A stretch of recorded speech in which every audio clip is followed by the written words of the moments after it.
Today we're doing a feature on catching big carp down the edge of Allcroft Fisheries in Retford. As probably most of you are aware, I'm a Retford guy. I was born and bred here, lived here all my life. But this place is where I started my carp fishing. This is where it all begun for me some 30 years ago. I've always been a guy that wanted to fish a big fish, even when I was fishing my coarse fish matches. I've always liked to fish for fish that like to pull back, whether it be a big bream, whether it be a carp or a tench. I've always loved that. Don't get me wrong, roach are my favourite fish, but this is what I like to do. This is what I grew up doing. Now, originally this place was full of roach and skimmers and hybrids, and introduced carp slowly and steady to where it became a premier carp fishery in the UK. It's a big water with big fish. Fish grow really big in here, 20 pound plus, and they live in the edges. It's got shallow water close in. There's not 4 foot and 5 foot, it's shallow water, so they always tend to come in the evening. So that's what we're doing today. We're talking about catching these big fish down the edges with the pole. Primarily trying to catch the really big fish, trying to keep things really simple, fishing strong but not stupid gear. Now, when I say strong but not stupid, my elastic's not really strong. It's only a 14s elastic, but my main line is a 20. An 020, and I'm fishing a 14, a really big strong hook that's not going to let me down. Now, the reason I don't use strong elastics is some of these fish in here go a bit. It's shallow water in the edge, and when they decide to shoot off, if you're fishing really strong, powerful elastic, something will give. So it's about protecting the equipment that you're using, and you'll still get your fishing. And at the end of the day, we're here fishing, we're not here catching. We're trying to catch fish and enjoy a sport as well as catch a good weight of fish. So we'll start at the business end. For me, that's your pole. I'm fishing with a Garbolino Evo, UK1 Evo today. It will not let you down. It's strong, it's light, and it's powerful enough for this type of fishing. With the type of elastic I'm doing, it's balancing it up right. Now down to my top kit. My top kit's a Power Carp top kit, and the elastic running through it is Bazoo Carp 12 to 16 lime green. It's quite a powerful one, but it's got plenty of give in it. So it's always going to keep you in control of your fish, but it's going to have plenty of power to bring them back towards you. So it's a big, strong elastic. Now, I'm not fishing too stupid elastic for the simple reason I'm fishing on a match pole as well. From that, I'm fishing with Fluoro Power Carp line, an 020. Now my float is a DC CO2. It's a strong, purposely built for fishing that edge with a big thick bristle and a wire connector on the top to pull your line through so it don't pull any eyes out or anything like that. It's a really strong float, designed for fishing down the edge. Short and stubby bristle, short body, but it takes 0.3 or 0.4 of a gram. It's really heavy to keep your bait where you want it to be in one place. You don't want it wafting about with these big carpers that are coming in 2s and 3s and foul looking one, because they are seriously big in here. Now, we'll talk about shotting these floats out on this type of rig for fishing close in. I'm fishing a 0.4, so I've got all my bulk close together, only probably 3 or 4 inches away from my hook. You don't want to be striking at line bites. Sometimes it's inevitable because the fish just keep going and pull the elastic out, but you want to be waiting for a positive bite that pulls it under and is not wafting about and catching on fins of fish. So I'm fishing quite direct, quite heavy, and trying to nail it to the bottom and just leave a small amount of line to move about. Now down to bait. Really cheap, really easy, really simple to do.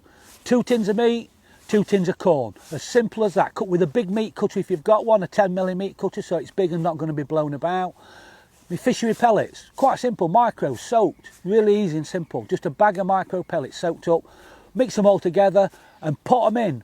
I put 3 in to start me off, and then after every 1 or 2 fish, give them another pot. One of the secrets of catching fish down the edge is knowing when to feed again. Sometimes after every fish, you have to feed. Sometimes you can get away with 2 or 3. It's down to suck it and see. But quite often, once you start catching, you get 2 or 3 minutes without any indications, put another pot in, or maybe 2 pots. Even tap the top with your pot, give it a good boshing in, so fish think it's more food going in, and it'll bring them straight to you. Now we're down to plumbing up. Now if this was a match today, one thing you don't want to be is sat on your box, get your rig out, put it on, and go down 6 or 8 metres down your side, and it's this deep. And then you go another 3 metres and it's still that deep. I'm looking for a reasonable depth of 18 inch in this place. So what I do is, first thing I do is get my landing net handle out, put my head on, without my head on, walk down and just try and find a nice clear bit with that before I start. Then I go on my box and then I plumb up and look for my 18 inch to 2 foot.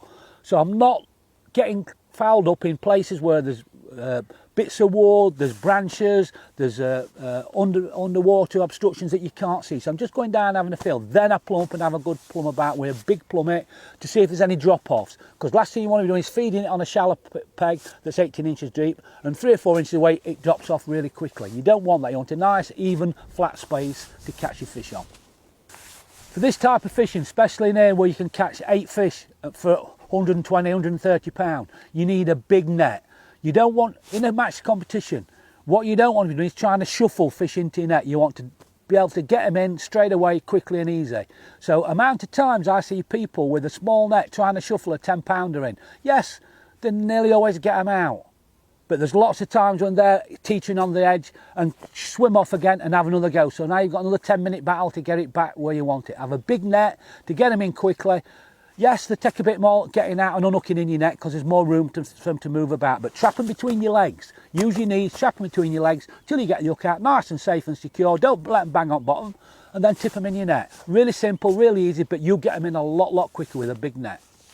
So now we've fed up, we've put all this bait in, we're going out for a first drop in. We've got our maggots on, so we ship out, lower it in. Don't lay it out, lower it straight down the hole.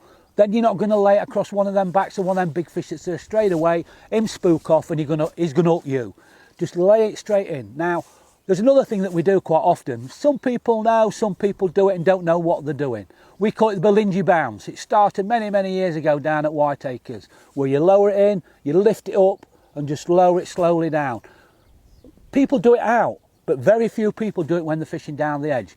If you've got one carp in your peg and it sees that bait in front of it, as it lowers down, it entices them into taking it. So remember the belingy bounce. It works everywhere and it especially works here.